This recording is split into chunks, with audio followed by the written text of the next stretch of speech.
नाज़रीन, इस साल 2024 में गन्नम का इमदादी रेट क्या होने जा रहा है।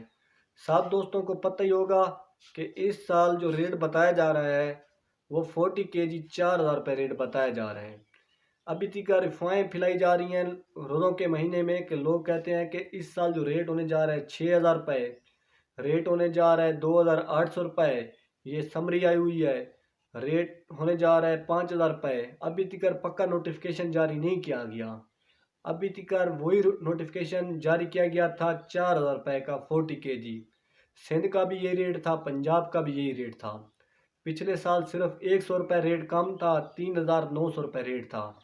इस साल सिर्फ 100 रुपये बढ़ाया गया, इजाफा किया गया, 4,000 रुपये 40 केजी रेट बताया गया।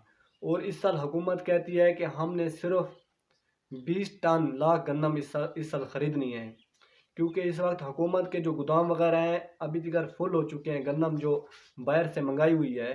तो इसलिए अब दोबारा गन्नम ज़्यादा किसानों से नहीं ली जा रही। और फ्लोर मिल वगैरह ने तो साफ ज़रा अपनी मर्जी करनी है। तो फ्लोर मिल वगैरह वाले कहते हैं कि इस साल गन्नम जो है गीली आनी है, नमी वगैरह है, बहाने बना रहे हैं। तो वो कहते हैं कि इस साल जो हमने रेट देना है 3,600 से लेकर 3,900 के दरमियान देना है। तो साफ ज़ाहिर है जब लोगों ने, जो लोग, मैं तो कहता हूँ कि जो लोग अफोर्ड कर सकते हैं, गंदम को रख सकते हैं गोदाम वगैरह में, तो वो अभी 2-3 माह रख लें। तो बाद में अच्छे रेट पर वो फार सेल कर सकते हैं, क्योंकि बाद में गंदम का रेट ऊपर जाएगा। शुरू में हर किसान ने गंदम फरोख्त करनी होती है, तो इसलिए गंदम का रेट बहुत कम होता है। तो किसानों को चाहिए कि इस साल गंदम जो है गोदामों वगैरह में रख दें।